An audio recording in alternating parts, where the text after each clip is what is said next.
Salutations to those who are young and young at heart. Oremi, Madamfo.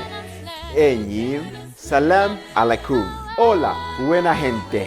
Bonjour, legend.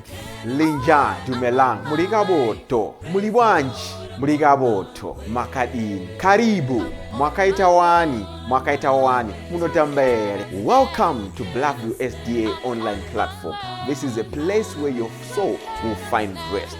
Did you know every Wednesday and Friday at 6:15 p.m. we have consistent midweek prayers? Not only that, during the day from Monday to Friday, if you need a soulful song, please tune into our platform and indeed you'll find rest for your soul. On Sabbath, which is Saturday, we have services from 8:30 right up to 6 p.m. What do you expect to find? We have got the church at study, Sabbath school, music, it's story time. Even our little ones, the children, will find solace on Blackview online worship platforms. Yes, not only are they going to receive a powerful sermon for them, but including the songs, and they'll sing the songs of Zion in the comfort of your home. Yes, you are waiting for the power hour as we receive the beautiful words, the wonderful words that come from the word of God. In the afternoon, we have got powerful discussions, not only for the young, but even for the old, as we prepare this journey on this planet Earth before the sundown. Yes, there is a sermon that will usher you into the new week as you listen to God speak to you. What are you waiting for? Tell your friends about it. Don't forget to join us on YouTube and Facebook. Like our page and subscribe to our YouTube channel. God bless you as we meet on Blackview online worship platform. Nobody can stop me.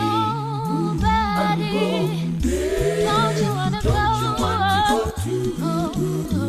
I'm going there. Nobody can stop me. I'm on. Unaneta moyo wako yere, muze Jesu, unasua ne urombo yere, muze Jesu yega, muze Jesu, shamari wazikanwa, wakuchina umewakadaro, muze Jesu yega, masonzi arikudona yere, muze Jesu, muneshite mazawikwa yere, muze Jesu yega, muze Jesu, shamari wazikanwa,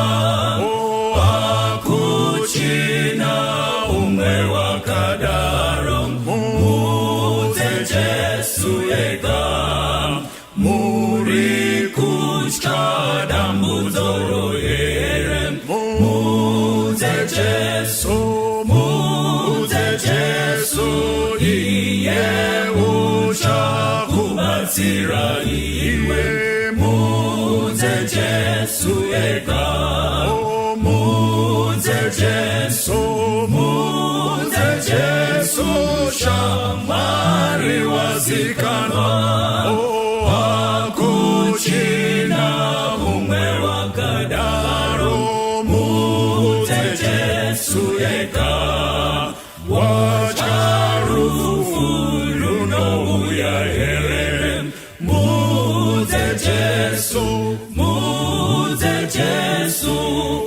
unadisa umamo wa Jesu, muze Jesu yega, muze Jesu, shamari wazikanwa, akuchina umewakadaro, muze Jesu yega, muze Jesu, shamari wazikanwa, akuchina umewakadaro, muze Jesu yega.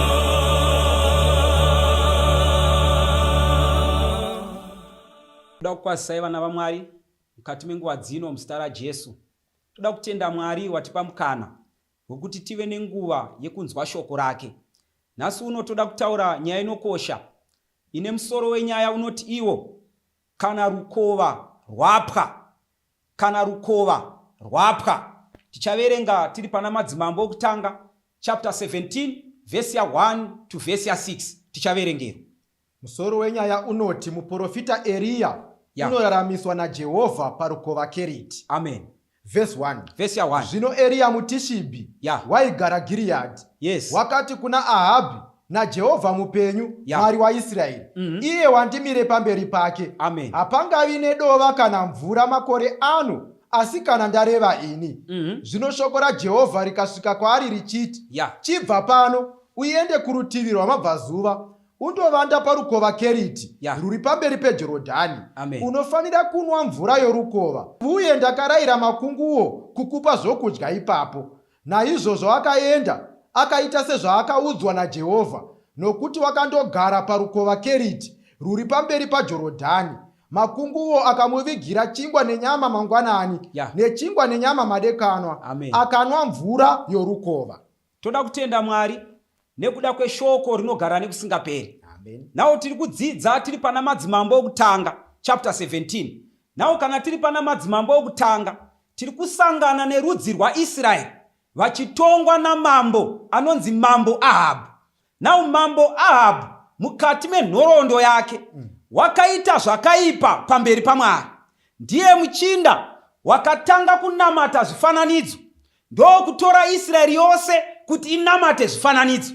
Pamusoro pazvo akatora mudzimai muhedheni anonzi Jezebheli. Jezebheli achiuya akauya nekutenda kwake kwaIsraeri, ndokutanga kunamata zvifananidzo iye naAhabu neIsraeri yose. Saka tiri pana chapter 17 pavhesi ya 1 zvichidzika yamadzimambo okutanga tiri kusangana neAhabu achitadzisa vanhu vaMwari. Saka panguva yekutadzisa vanhu vaMwari, Mwari ngaakudzwe, Bhaibheri rinotiudza pachena kuti kwaiva nemurume wainzi Elijah. Elijah wakanga akarurama mukati meIsraeri, kureva kuti kana vanhu vakatadzira Mwari, nyika ikazara vane upombwe, nyika ikazara vane makuhwa, nyika ikazara vanotadzira Mwari, variko vanomiririra Mwari. Pakati peIsraeri yaitadzira Mwari, Elijah akamira. So Mwari ngaakudzwe kuti varipo vanomiririra Mwari panguva yakaipa. Nawo tiri kusangana naElijah. Vanodzidza Bhaibheri vanobuditsa pachena kuti Elijah panguva yekutadza kwevanhu, panguva yekunamatwa kwezvifananidzo, zvaisemesa Elijah. Waisvotwa nezvaiitika izvi. Umwe munyori achinyora anoti Elijah wainamata usiku nemasikati kuti Mwari vekudenga, dzorai vanhu venyu kwamuri. Kana zvichibvira, tsvakai kana even majudgments amunoendesa kurudzi rwaIsraeri kuti vanhu venyu vadzoke. Saka Elijah aisati rovai vanhu kuti vanhu varwadziwe, asi aiti rovai vanhu kuti vadzoke kwamuri. Saka Elijah achikumbira siku nesikati, Mwari vakati ndaakutsvaka anoenda ndokusarudza Elisha. Saka Elijah achisarudzwa, wakanga ari munhu asina renki, wakanga ari munhu asingashamisire, wakanga ari munhu asina tunhu twake, asi akasarudzwa naMwari. Nekuti panhoroondo yevaprofita vaIsraeri waisailektwa nemunhu, waisatorwa kubva kumhuri, zvaisava hereditary, asi waisarudzwa naMwari. Saka Elijah akasarudzwa naMwari kuti enda pamisheni yekunoudza Israeri kuti vatadzira Mwari, ugovapa judgment from God.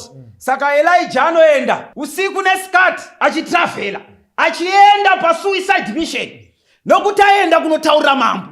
Mambo akada waigona kumuuraya, asi iye achivimba naMwari akati kana Jehovha ataura ndinoenda.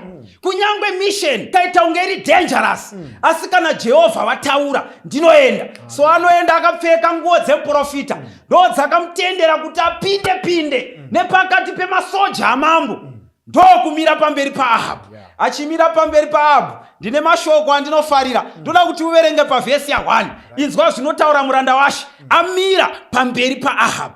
Zvino Eria muTishibi waigara Gileadi wakati kuna Ahabu naJehovha mupenyu Mwari waIsraeri iye wandimire pamberi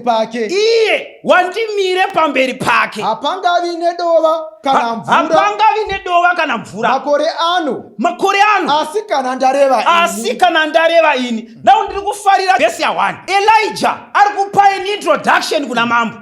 Rangarira kuti Elijah hazikamwe na mambo. Asi Elijah ari kufana kuzikanwa kuti auya kuzoitei. Number 2, iye ndiani?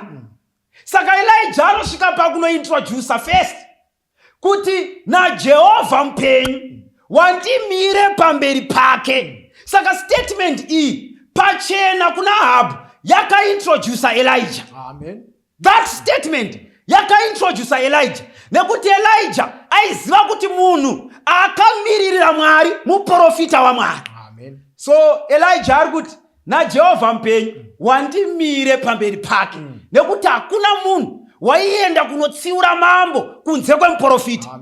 Kana Israeri yarasika panhoroondo kwaitsvaka muprofita kunodzora mambo pamwe chete neIsraeri yose kuti idzoke kuna Mwari. Saka muprofita waiva munhu aienda kunomiririra Mwari pamberi pevanhu, asi muprista waimiririra vanhu pamberi paMwari. Saka Elijah ari kupa introduction kuti kana riri zita rangu harina basa, asi I am a prophet of God.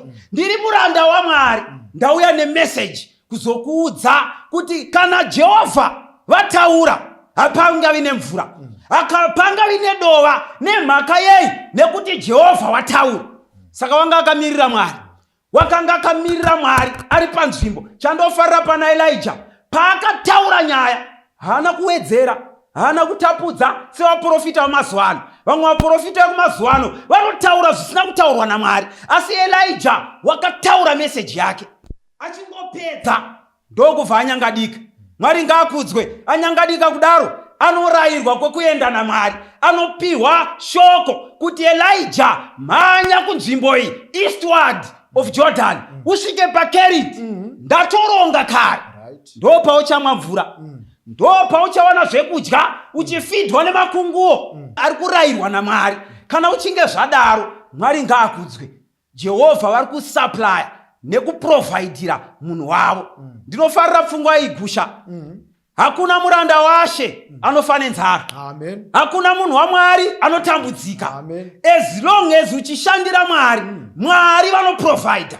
Kana uri pabasa raMwari, Jehovha vanochengeta. Ndosaka uchiona kubhuku razvakazaruka panowanikwa Jesu akabata nyeredzi nomwe muruoko rwerudyi, kureva kuti mamessengers aMwari vanobatira Mwari vanoprotectwa naJesu, vanoshandira Mwari anovaprovidira ndiye, vanoitira Mwari basa Mwari anovachengeta. Saka tikuona Elijah asvika paKeriti, ari kuprovidirwa chingwa naMwari, ari kuprovidirwa mvura naMwari, nekuti Jehovha anoprovide for his servants. Regai tiverenge pavhesi ya7. Vhesi ya7. Ya. Zvino nguva yakati yapfuura, rukova rukapwa, nokuti mvura yakanga isingani panyika. Nokuti mvura yakanga isiri kunaya panyika. Famba shamari. Inzwa katizora. Yes. Elijah watanangura. Yeah. Akanga ari munhu waMwari. Yeah. Ari panzvimbo yaanzi naMwari aende. Yeah.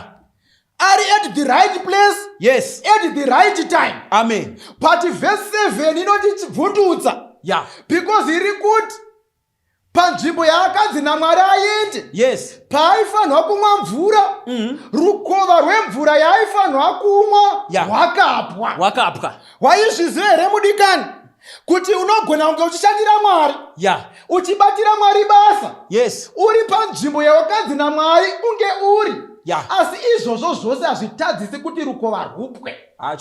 Nhai Mwari wekudenga, magotendera seiko muprofita wenyu? Nhai Mwari wekudenga, matendera seiko mufundisi wenyu?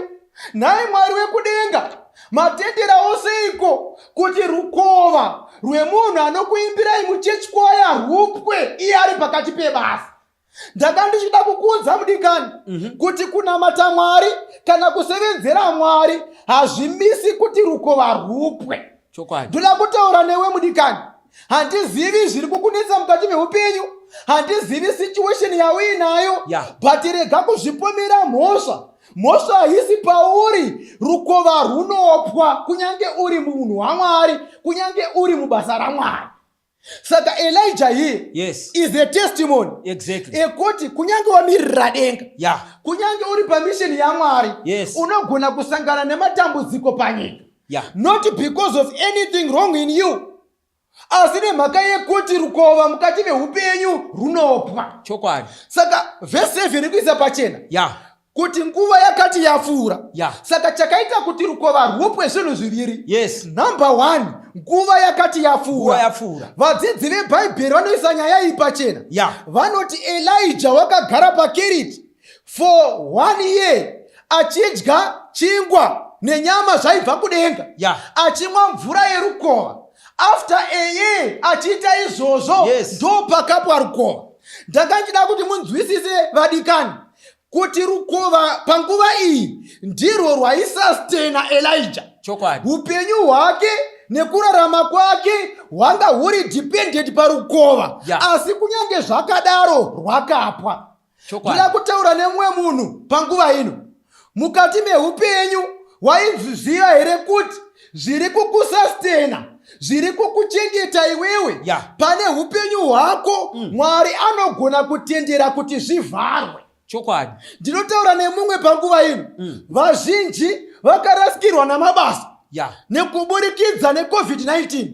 Bhaibheri rinoisa pachena kuti rukova panyika runongopwa. Vazhinji right now vari kutambura, vamwe vakawanikwa. Unoziva kana vanhu muchitanga kudanana zvinhu zvinenge zvichifamba zvakanaka, vanodzidzisa family life vanotaura pamusoro pemastages of marriage. Imwe stage yandakabatawo pandaitwa counseling ndichida kupindawo mukati memba, vaiti pane inonzi honeymoon phase. Pastage yehoneymoon mumba munenge muchinakidza, zvose zvinenge zvichinakidza, muchitaurirana zvakanaka, rudo ruzere pakati pevanhu vaviri vachangowanana.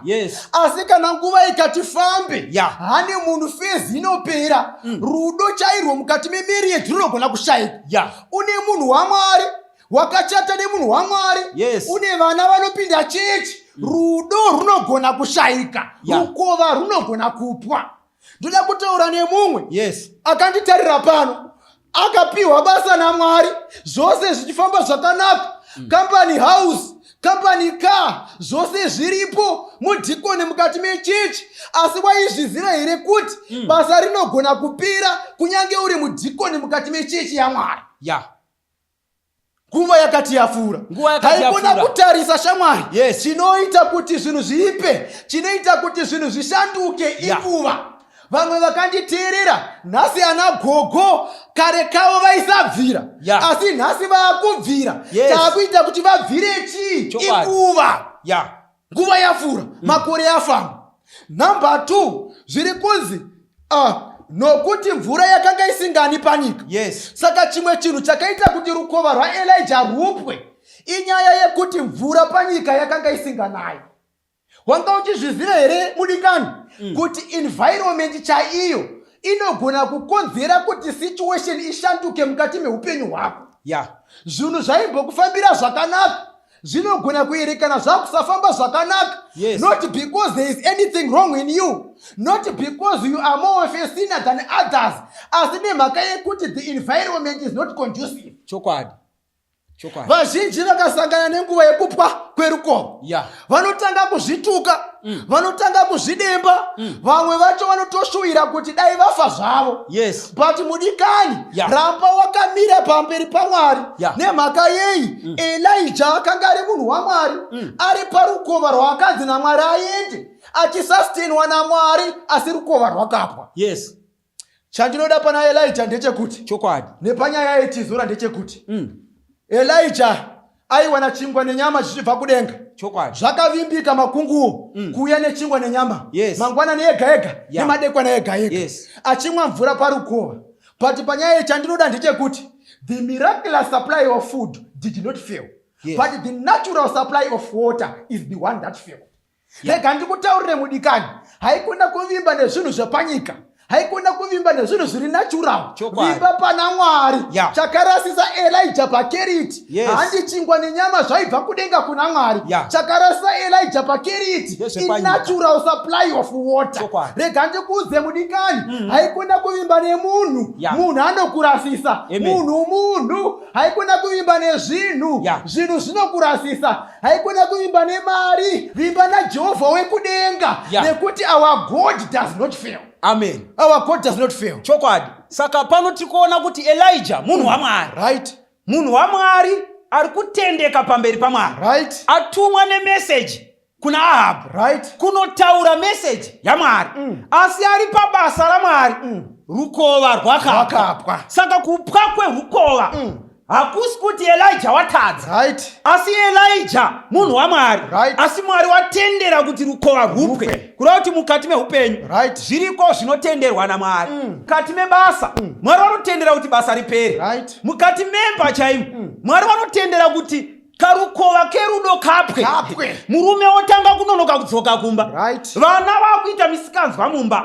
Zvakuitika nenzira ine mhaka yei rukova rwapwa. Noona mukati menguva yeCovid zvichipera vanhu vakudzokera kumabasa. Right. Vazhinji rukova rwakapwa. Amen. Takatarisa uchiona vamwe vachidzokera kumabasa vadaidzwa vakasvika kumabasa vakaona zvakanga zviri kutoitika vamwe vachibviswa pabasa vakatoona karukova kachipwa zvishoma nezvishoma. Kureva kuti mukati meupenyu unotoona kuti pano rukova ruri kupwa. Woshayiwa simba raungaite kuti utadzi kupwa kwerukova. Asi Mwari ngaakudzwe. Kana rukova rwapwa Mwari watendera. Amen. Saka nyaya iri pachena ndeyekuti iwe uchazoitei kana rukova rwapwa. Kana rukova rwerudo rwapwa mukati memba uchaitei. Kana rukova rwebasa rwapwa uchaitei. Kana rukova chairwo rwerugare mukati memba rwapwa iwe uchaitei. Ndo pane mubvunzo. Ngatimbotarisa kuna Jona. Toda kutarisa kuna Jona. Jona chapter 4 verse ya 5. Ipapo Jona akabuda muguta. Ipapo Jona akabuda muguta. Akandogara kurutivi rwamabvazuva rweguta. Akanogara kurutivi rwamabvazuva rweguta. Akazvivakirapo musasa. Ndokuvaka musasa. Ndokugaramo. Mumumvuri achiti. Mumumvuri zvake achiti. Zvichaitirwa guta. Ndiona hangu zvichaitirwa guta reNinevha. Jehovha Mwari ndokurayira muti wemuchindwe. Jehovha ndokurayira muti wemuchindwe. Akamumeresa kumusoro kwaJona. Ndokubva umeresa kumusoro kwaJona. Kuti uve mumvuri pamusoro wake. Kuite mumvuri kuna Jona. Shungu dzake dzinyaradzwe. Shungu dzake dzinyaradzwe. Zvino Jona akafarira kwazvo muti womuchindwe. Jona akafarira muti wemuchindwe. Asi nezuva rakatevera. Mwari wakarayira gonye mangwanani. Ndokurayira Mwari gonye kuti riuye kune muti uya. Rikamunya muchindwe. Ndokusvika rikamunya muchindwe. Ukasvava. Muchindwe ukasvava. Zvino mhepo inopisa inobva mabvazuva. Mhepo inopisa ikabva kumabvazuva. Zuva rikabaya musoro waJona. Zuva ndokubaya musoro waJona. Akaziya. Iye ndokuziya. Akakumbira kuti afe hake. Ndokubva akumbira akati bheta kufa. Zviri nani kwandiri kuti ndife. Zviri nani ndife. Pakuti ndirarame. Mwari akati kuna Jona. Mwari ndokuti kuna Jona. Zvakanaka here. Zvawatsamwira muchindwe. Akati zvakanaka kuti nditsamwe. Kusvikira parufu pamene. Mwari ngaakomborere shoko rake. Nawo pano tiri kusangana naJona. Jona tinomuziva ari munhu waMwari. Right. Wakadaidzwa kuti aende kuNinevha kunoparidza shoko raMwari. Vanhu vekuNinevha vakanga vazadza kapu yavo yekutadzira Mwari. Mwari vakati ndakuda kuparadza Ninevha, asi ndinotanga ndavaudza Jehovha haaparadzi vanhu asina kuvapa ewoni. Mwari haagoni kuparadza munhu asina kupa munhu ewoni. Kureva kuti mazuva ano atiri kurarama kutonzwa shoko kwauri kuita, it is a warning from God. Amen. Mwari havatendere kuti uparare urasikirwe neruponeso usina kunzwa shoko raMwari. Saka Jona akatumwa akanzi enda kuNinevha, enda unoparidza shoko raMwari. Kana uchinge waparidza imwe nguva wakatendeuka, Mwari ngaakudzwe. Asi vakasatendeuka ndoda kuparadza. Saka tinonzwa kuti Jona akadhaivheta rutu. Ndokubva aenda muchikepe chaenda Tashishi. Right. Nawo mukadzidza nhoroondo muchanzwa kuti vanhu veNinevha vakanga vatadzira Mwari. Palast act yavakaita vakauraya vanhu zviri so brutal. zvokuti vakarwadzisa Jona. Saka in other words, Jona akanga amakana nevanhu. Wakanga amaka vanhu ava to an extent yekuti wakatombochema akati Mwari ndikaenda kuvanhu ava ndichavaparidzira votendeuka imo varegerera. Saka Jona aishandisa emotions pavhangeri kuti handingaende kunoparidzira vanhu ava nekuti ndikavaparidzira vachatendeuka votambira Mwari votadza kurangwa nekuuraya kwavakaita vanhu. Ndoda kuti vanhu vaMwari patinoparidza shoko ngatirege kuenda paextend yekupfuura Mwari pahasha dzake. Usaita hasha dzinopfuura hasha dzaMwari. Kana Mwari waita hasha, kana vanhu vakatendeuka vakaregererwa, fara kuti vanhu vatendeuka.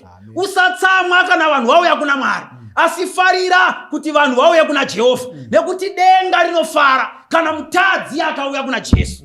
Saka mukati mezuva ranhasi tiri kuona vazhinji pakuparidzwa kweshoko kune vamwe vasingafari, asi Mwari ngaakudzwe kune vanofarira kuuya kwemutadzi kuna Jesu. Saka Jona aita rutu dzake dzekuenda kuTashishi, wakagadziriswa parwendo, ndokudhaivhetwa zvekare, ndokumedzwa nehove, akaenda kusvipirwa kunzvimbo yeNinevha. Asvika kuNinevha akaenda akanoparidza shoko. Ari kuparidza shoko kudaro, ndinofarira chinhu ichi gusha. Zvinonzi aparidza shoko, mambo eguta akafuka zvigubhu, ndokuzora madota, ndokurayira vanhu vose, fukai zvigubhu muzore madota. As if it's not enough, akarayira kunyangwe nemhuka nezvipfuyo zvavo nemombe dzavo nehwai dzavo nembwa dzavo kuti vafuke zvigubhu vose, pashayikwa anodya chinhu, vachichemera zvivi zvavo pamberi paMwari. Vakakomborerwa vanoti vanzwa izwi raMwari, vanochema zvitema zvavo. Vakakomborerwa vanonzwa izwi raMwari, votarisa kutadza kwavo, voti Mwari tiregererei. Saka guta iri ratendeuka pamberi paMwari. Zvinonzi Jehovha akazvidemba, ndokubva ati kana ndinozvidemba nekuda kuparadza vana, handichaparadzi vanhu, ndakuvaregerera. Saka kuvaregerera uku ndokwakasvota Jona. Jona asvotwa nekuregererwa kwevanhu. Ndo pari kunzi chapter 4 akaenda hake kune kamwe kanzvimbo, ndokuvaka kamusasa. Avaka kamusasa kudaro, waida kunyatsoona guta richiparadzwa. Ndokuona nguva dzapfuura. In my imagination ndikuona Jona akagara ari kutarisa time, Jehovha ngaaparadze vanhu, Jehovha ngaarove vanhu, Jehovha ngaaparadze vanhu. Asi anoona nguva yekuparadzwa yapfuura, Jehovha ana kuparadza vanhu, orealiza kuti vanhu varegererwa. Ndo paari kuti Jehovha, zviri nani hangu kufa pane kuti muregerere vanhu ava, zviri nani hangu kufa. Ari kuchema kudaro Jona, ndo paari kunzi ari kumutsasa kake akanga akazviisira mumvuri. Uripo regusha. Yes. Wakanga akaisa mumvuri. Jehovha wakameresa kamuti komuchindwe kuti kamupe mumvuri pamusoro pemumvuri wake. Uripo remunhu waMwari. Pamusoro pemumvuri wake paiswa umwe mumvuri waMwari, kureva kuti mimvuri yedu haigone kupfuura mumvuri waMwari. Zvako zvaunozviitira iwe, it's not enough. Tinofanira kutenda zvatinoitirwa naMwari. Kuno kuti ukada kuita kaprojekti kako kanogona kutadza kubudirira, asi project yaMwari ndiyo project inobudirira. Saka kaprojekti kako kemumvuri handiziva kuti ndekapi, kangave karelationship kako nemukomana, kamumvuri kako ako, unofanira kuvimba nekutrasta mumvuri unoiswa naMwari. Patinoda tizoona zvinonzi azviitira musasa. Yes, Jehovha akameresa muti wemuchindwe.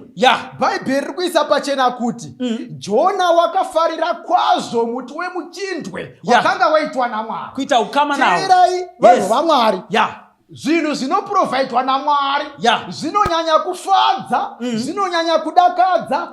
God has always have a system of providing something better than which we can do for ourselves.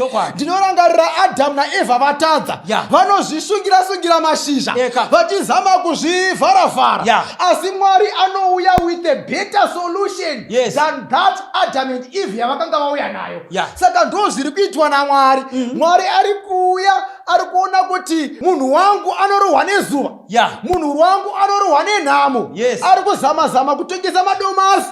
Mwari okuvhomora pamusika pakutengesa kwemadomasi, okuisawo kumakambani mahombe kuti utengesewo zvinhu zvihombe uwanewo chekuraramisa. God has always provided something better than that which we can do for ourselves. Saka ndo zvaakaita panapa. Jona ndokufarira muti wemuchindo, ari pakati pekuufarira, Jehovha ndokutumira gonye. Gonye ndokuenda kunomunya muti wemuchindwe. Uripo ere munhu waMwari, wakaenda ukanomunya muti wemuchindwe. Muti uya wane hukama naJona, muti uye wafarirwa naJona, ndio wakamunywa muti uri kusastena Jona panguva ndo uri kunzi Jehovha wakatumira gonye pacho pari kukusastena. Waizvizira here munhu waMwari kuti panogona kumunywa negonye? Ndokubva Jehovah, as if that is not enough, as if the situation was not bad enough, zvinonzi mangwana acho Jehovha wakatumira mhepo inopisa, ndokubva yarova musoro waJona. Jona uyu ndiye atumwa naMwari, ari mubasa raMwari, kuNinivha kwaatumwa naMwari, ndokwaari kutumirwa mhepo inopisa kuti irove musoro wake. Kureva kuti Jona kama hwaakanga aita nemuti wabviswa akurohwa nezuva, nezvose zvakanga zviri kumusastena Jona zvabviswa. Da kutarisa Jona panguva iyi ari pasi pemuchindwe, zvose zvakarurama, zvose zvakamunakira, rugare rwuripo, hapana chekuchema, zuva harisi kupisa, asi kubviswa kwemuchindwe Jona akukomplena. Uri kunzwa here statement yaJona? Ari kuti iye Mwari, kana mabvisa henyu kamutaka, beta kufa, beta ndife. Inzwa chinondinetsa tizo ndechekuti Jona anga asina chaaita pakuuya kwemuti wemuchindwe. Jona anga azvigadzira musasa. It was going to be okay with me dai Jona akakomplena kuti Mwari maitei musasa wangu. But Jona haana kunamatira muchindwe, haana kukumbira muchindwe kuna Mwari. Mwari ndiye akazoona zviri suitable enough kuprovide muchindwe kumwana wake. Asi ari kuti Mwari, kana muchindwe iwoyo wamakandipa ndisina kumukumbira, ndisina kumutsvaka, kana pasina muchindwe iwowo zviri nani ndife. Ndoda kutaura nevamwe vanhu panguva ino. Kune vanhu vazhinji vari kushuvira rufu nemhaka yekuti vakarambwa nemurume.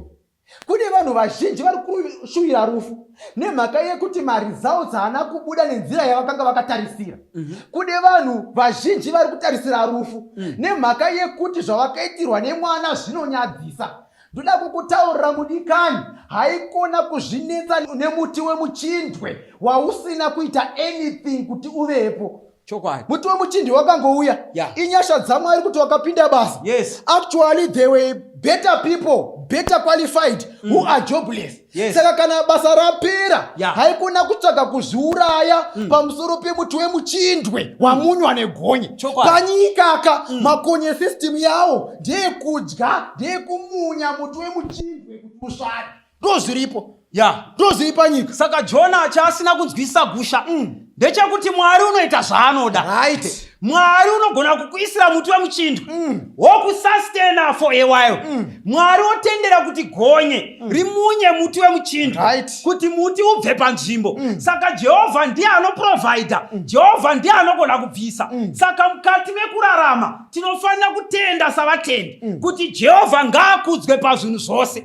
Saka tiri kusangana naJona muranda washe, ari kugumbuka kuti Mwari mabvisirei.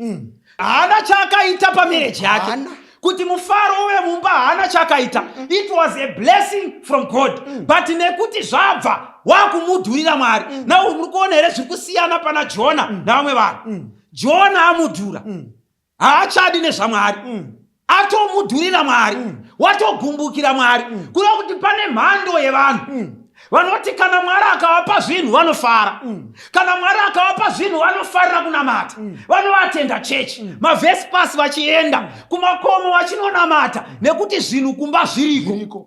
Asi panobviswa muti wemuchindwe havachanamati. Vakutsvaka rubatsiro kuna vamwe vanhu. Vakuenda kune dzin'anga dzenyika ino vachinotemwa nyoro vachizurwa unye webhatiri. Tiri kuti mukati meupenyu vakakomborerwa vanoti muti wemuchindwe uripo vanonamata Mwari. Muti wemuchindwe wabviswa vanonamata Mwari. Saka muti wemuchindwe ukabviswa, rudo rukapera mumba, ramba uchinamata Mwari. Kana muti wemuchindwe ukabviswa, basa rikapera, ramba uri pana Mwari.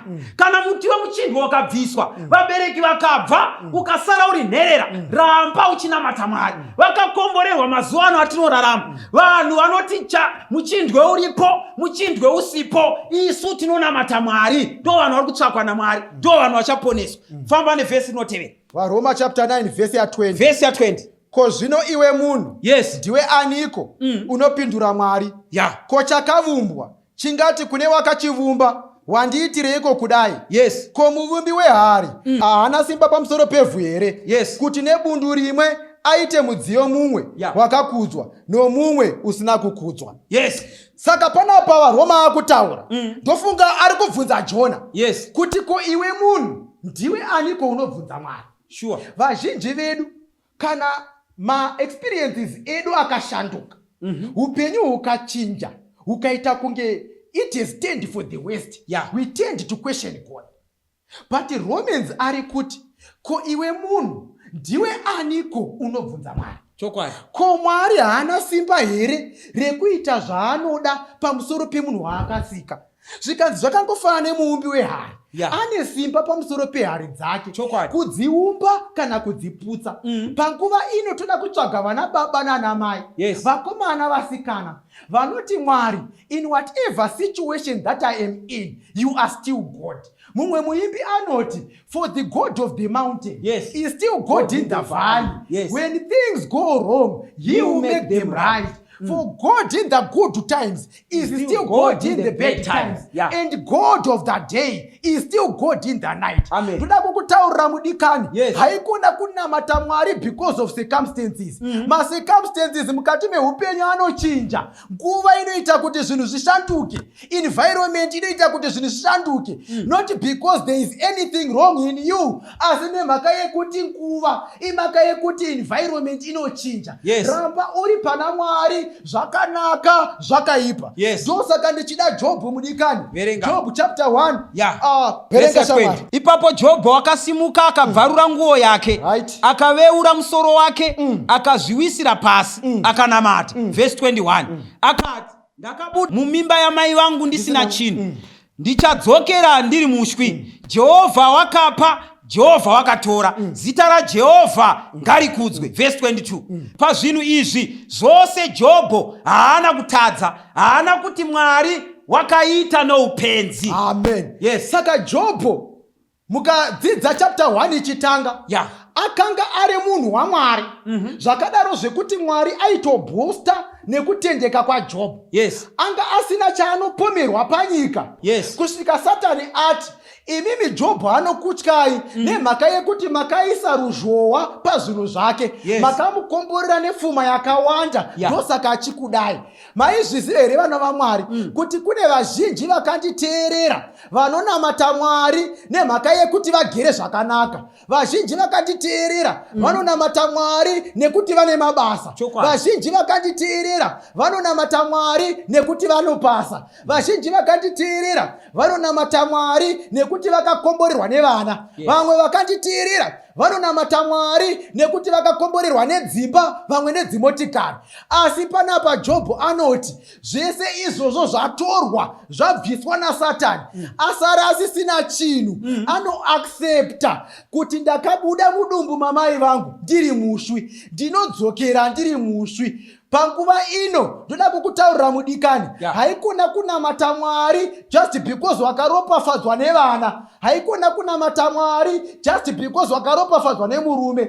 Ukanamata Mwari just because une zvauinazvo, one day kana rukova rukapwa, you are going to be disappointed.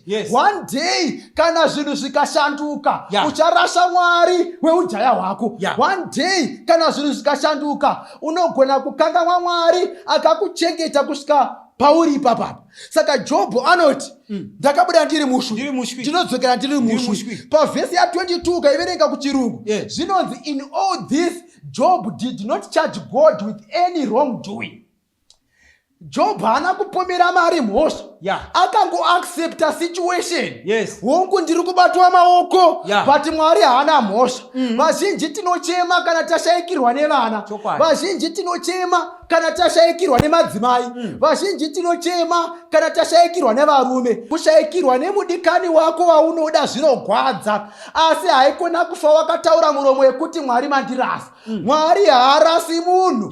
Mwari anotendera mamwe macircumstances kuti atiwane mukati meupenyu zviteste kutenda kwedu tigova maKristu ari naye. Saka kureva kuti Mwari imwe nguva vakaona kuti tavarayirwa nemiti yemuchindwe, vakaona kuti tavarayirwa nerukova keriti, vanomborubvisa. Inofunga kuti Elijah imwe nguva akanga adekara, akufunga kuti all is well, zvinhu zvose zvakarongeka. Panguva iyoyo karukova keriti kanobviswa. Panguva iyoyo achifara Jona kuti muchindwe uripo unobviswa. Saka Mwari imwe nguva vanobvisa, vanotendera kuti basa rimbopera, vanotendera kuti taunazvo zvimbopera, vanotendera kuti pfuma yako imbopera, vanotendera kuti kaproject kambobroka, kuti uzive kuti kuna Mwari anosustena vanhu. Asi dambudziko heri kune vamwe vanobva varasa Mwari. Vana Jona vanogumbukira Mwari, asi Mwari ngaakudzwe. Nana Jobho vanoti Mwari kudzwai kunyange zvakadaro. Saka rangarira tiri pana chapter 17 verse ya 8. Verse ya 8. Yes. Tadzoka. Verenga. Zvino shoko raJehovha rikasvika kwaari richiti, simuka uende Zarefati panyika yeZidhoni, ugarepo. Tarira ndarayira shirikadzi igerepo kuti ikupe zvekudya. Now Rukova Rwapa. Tabvunza kuti uchaitei Rukova Rwapa? Rukova Rwapa, Elijah akamirira kutaura kwaMwari. Kana Rukova Rwapa, mirira kutaura kwaMwari. Kana rudo mumba rwapera, mirira kutaura kwaMwari. Kana basa rapera, mirira kutaura kwaMwari. Kana zvichinge zvabhenda mumaproject, Mari muchisina muhomwe, mirira kutaura kwaMwari. Elijah wakanzwa izwi raMwari, akanzi enda Zidhoni. Zidhoni, nzvimbo yeZidhoni, pakati peZidhoni neTire ndo papa ine Zarefati. Saka Zarefati inonzi vanodzidza Bhaibheri yaidhipenda neZidhoni, saka yainzi Zarefati of Zidhoni. Saka aenda kuZarefati waifanira kunochengetwa neshirikadzi. Mwari akaoma. Unoziva zvinotaurwa naMwari imwe nguva, unofunga kuti Mwari zvine sense here kuti ndiri murume mukuru saElijah ndaakunochengetwa neshirikadzi. Shirikadzi iri kutambura mudrought, yaakunochengeta munhu waMwari. Saka panguva iyi ukadzidza nhoroondo yeshirikadzi yainzi munhu anga asina murume, munhu anga ari kutoshandawo kuda kuchengeta mwana. Asi panguva iyo yekushanda kwake waisinzwa kuti kuna Mwari weIsraeri, asi pakunzwa kwake wakanga asati aita encounter naMwari. Saka uri kuona here kuti Elijah ari kubva uko ane nzara, ari kuda mvura, oenda kuZarefati kunosangana neshirikadzi ine chingwa nemvura, asi kwete mahara, anofanira kunoparidza shoko. Saka Mwari unotuma vanhu kwete kungonoropafadzwa chete, asi kuti vhangeri rake rizadziswe. Afamba shamwari. Teerera unzwe tizora. Shirikadzi dzaitarisirwa pasi mukati meIsraeri. Chokwadi. In fact Mwari mukaverenga mukati meBhaibheri ane mavhesi akawanda aanorayira vanhu kuti mukuwana kwenyu kana mukuguta kwenyu musakangamwe shirikadzi nenherera. Zvakadaro zvekuti ndanga ndisingatarisiri kuti Mwari wairayira Elijah kuti enda kushirikadzi. Zvanga zviri normal ndezvekuti Elijah ndiye aifanira kuprovida for shirikadzi. But panapa kunzi enda unochengetwa neshirikadzi. Inzwa mudikani, as if it was not enough for the brook to dry.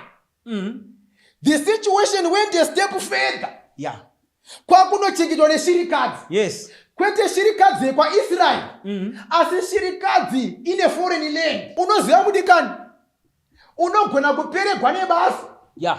As if that is not enough, hama dzako chaidzo dzinogona kukuramba. Chokwadi.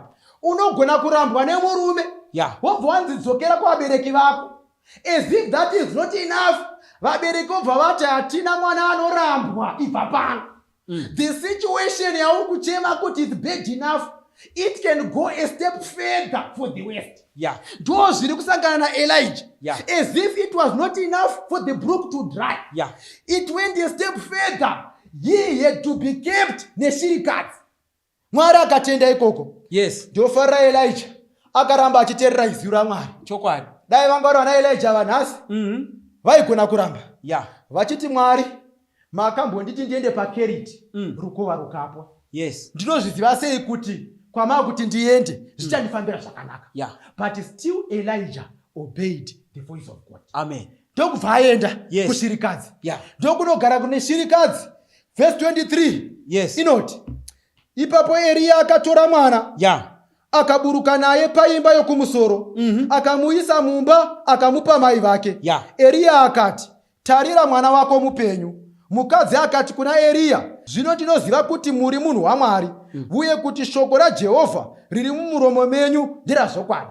Chokwadi. Saka vakagara vari kuZarefati. Yes. Eria achigara neshirikadzi vachidya miracle bread each and every day, nekuti hupfu namafuta hazvina kupera for a period of about 2 years. Ndo zvinotaurwa nevadzidzi vebhaibheri. Yeah.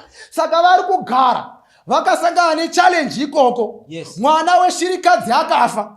Shirikadzi ndokuchema kuna Elijah. Yes. Ikati munhu waMwari, mauya kuzondirangaridza zvivi zvangu here nekuti mwana wangu afa. Eria anotora mwana oenda naye kuimba yekumusoro ononamatira mwana. Bhaibheri rinoti Mwari wakanzwa izwi raEria. Yes. Teerera chechi yaMwari. The fact yekuti Eria was present in the house hazvina kumisa kuti mwana aregere kufa.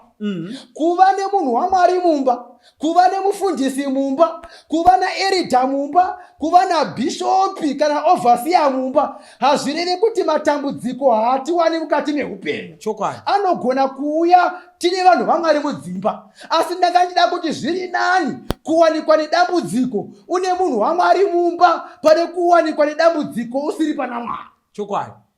Eria ndokunamatira mwana. Mwana ndokumuka upenyu. Yes. Shirikadzi ndokuti zvino ndakuziva kuti yes. muri munhu waMwari. Chokwadi. It was necessary for the brook to dry. Yes. So that a certain widow in Zarephath can know God. Amen. Zvanga zvakafanira kuti rukova rupwe.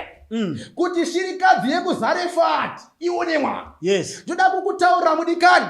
Kamwe kapwiro kerukova pane anofanira kuona Mwari. Chokwadi. Kumwe kufa kuri kuita vana pana vatete vanofanira kuona Mwari. Iwe kudzingwa kwaitwa mudharabasa pane mumwe mwana ndururana asikadi kusevenza ari kudhipenda pana mudhara. Yes. Anofanira kunzwisa upenyu zviri nani. Mwari haatenderi macircumstances kuti angoitika for nothing. Anenge ane zvidzidzo zvaanoda kuti vana vake vadzidze. Chokwadi. It was necessary. It was necessary. Kana zvakadaro rukova ngarupwe. Chokwadi. Mwari kana pane kumhuri kwangu anofanira kuona Mwari nekubuda kwangu basa. Yes. Let it be. Panotsvaga vana baba nana mai. Yeah. Vanoti kunyange kana muchato uchipera kuti mwe munhu azive Mwari, Mwari tenderai kuti zvakadaro zviitike. Tenderai Mwari. Saka Mwari vakavhura mukana. Right. Kuti rukova rupwe. Kuti Mwari aonekwe kune imwe nzvimbo. Right. Saka Mwari kana vakakupa pekugara, Mwari vakakupa rimwe basa, vari panzvimbo vanofanira kurangarira. Vodaidzira kuti zvinotoziva kuti uri munhu waMwari. Iva munhu waMwari panzvimbo yaunosvika. Iva munhu waMwari anotendwa kuti unonamata Mwari panzvimbo yaunosvika. Saka Mwari vanotendera kuti rumwe rukova rupwe. Woenda pane imwe nzvimbo kuti uwane zvakanaka, zvekudya, zvekunwa, asi panzvimbo yakakupoteredza vanhu vanofanira kuziva Mwari. Saka rwakapwa for evangelism. Usafunga kuti Mwari vakakupa rimwe basa kuti ufare uchinakirwa uripo. Pane vanofanira kuziva Mwari. Wakaiswa panzvimbo yauri kugara nekunamata panzvimbo yaunonamata, kuti pauri kugara pakakupoteredza aripo anofanira kuziva kuti kudenga kuna Mwari. That was the mission. Do basa guru. Saka tiri kuona pano gusha. Tine mapoka maviri. Amen. Tine boka rekutanga tina na Jona. Vanoti kana vakaisirwa na Mwari muti wemuchindwe. Hapana kana chavaita pamuti. Havasiriwo vausima. Muti wabva vakushora Mwari. Muti wabva vakutiza Mwari. Muti wabva vakuramba kunamata. Saka iko zvino tine vanhu vakatosiya nyaya dzekunamata. nekuti rukova rwakapwa. Tine vanhu vakatosiya nyaya dzekunamata nekuti mumba makanetsa. Tine vanhu vakasiya nyaya dzekunamata nekuti mabasa akapera. Kune vanhu vakasiya nyaya dzekunamata nekuti akarambwa nemukomana waaida. Tiri kuti mukati mezuva ranhasi panotsvakwa vanhu vakaita sana Job vanoti, Mwari, ndakabuda ndisina chinhu, ndakauya munyika ndisina chinhu uye ndinodzokera ndisina chinhu. Zita renyu Mwari ngarikudzwe. Pazvinhu zvose vorega kutadzira Mwari. Saka zuva ranhasi tine vanhu vakatadzira Mwari. Tine vanhu vakaita sana Jeshuruni, Deuteronomy 32 vhesi ya 15, vakazokora, akaita mudhafu, akaita mafuta, ndo kukanganwa Mwari. Kune vazhinji vakati vaita zvakawanda vakakanganwa Mwari, vamwe vakati varasikirwa nazvo vakakanganwa Mwari. Asi Mwari ngaakudzwe. Tinonamata Mwari kwete of second chances, but a God of many chances. Tinonamata Mwari anoregerera vanhu. Mukana uripo wekudzoka kuna Mwari. Kune vose vari kutambura vakarasikirwa nekuda kweshoko iri, vakarasikirwa mukati meupenyu, don't worry, teerera izwi raMwari. Mwari vanotsvaka another way. Tinonamata Mwari vane over 1,000 ways dzekubatsira vanhu vavo. Chakakosha, ramba uri pedyo naJesu. Ramba wakamubundira pana Kristu. Ramba uri mumapapiro aKristu. Usarasa Kristu kunyange zvadii, nekuti rangarirai naiye akatambura, naiye akarasikirwa, asi Mwari ngaakudzwe, anoramba ari pana Jesu. Saka Mwari ngaakudzwe nekuda kwaJesu, nekuti mukana wekudzoka kuna Mwari uripo. Toda kunamata vanhu vaMwari. Toda kunamata neavo vanoti, Mwari ndibatsireiwo.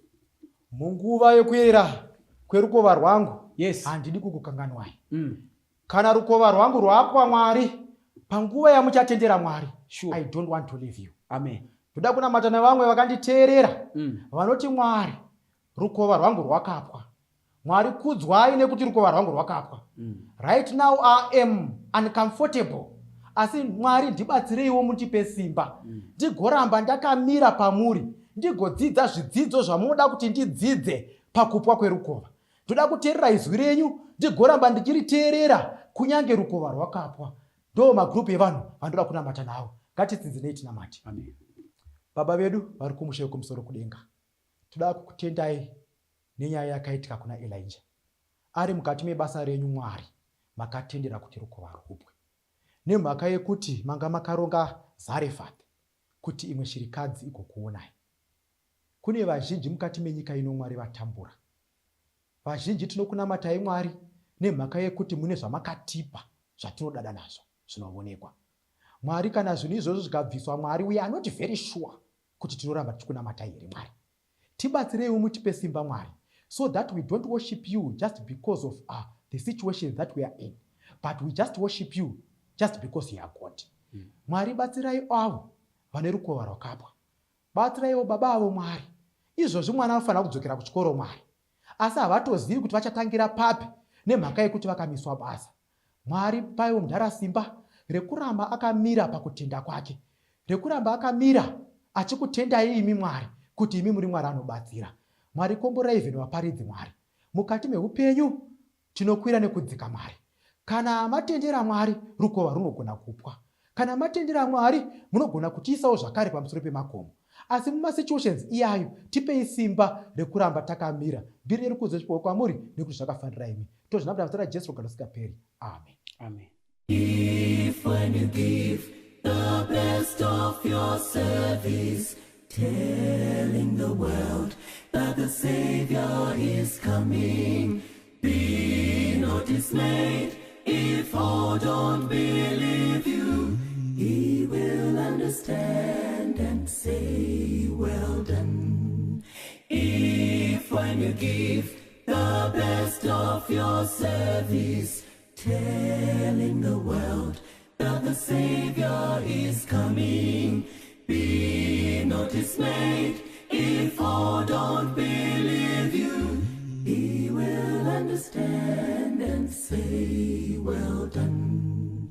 Lord, Lord, dear Lord in heaven, Lord in the highest, thy kingdom come. Give us this day our daily bread, forever and ever. Amen, amen. Lord, Lord,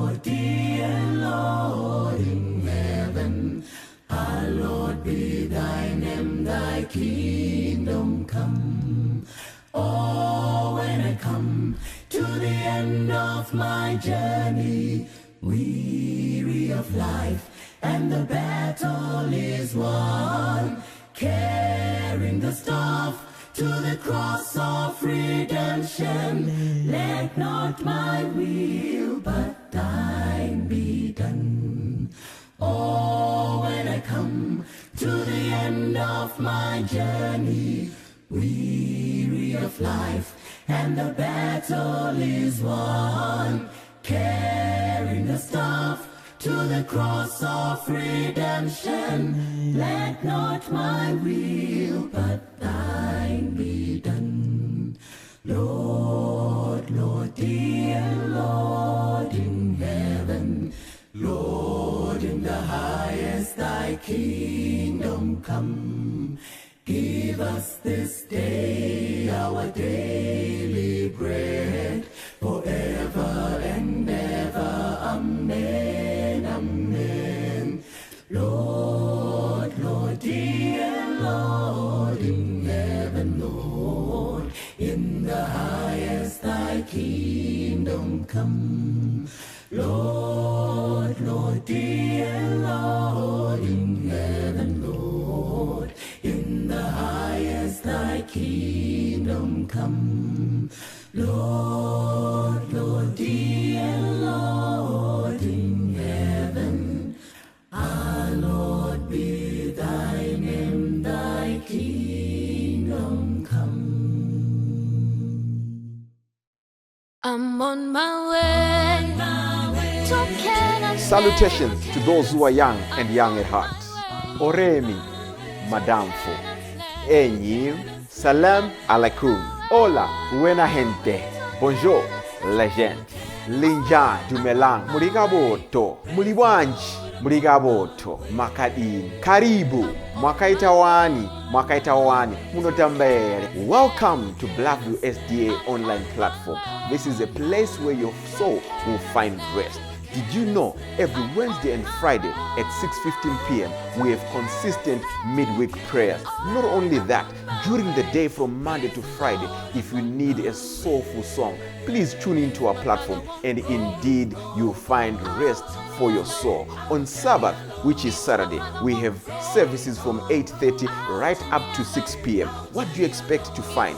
We have got the church at study, Sabbath school, music, it's story time. Even our little ones, the children, will find solace on Blackview online worship platforms. Yes, not only are they going to receive a powerful sermon for them, but including the songs, and they'll sing the songs of Zion in the comfort of your home.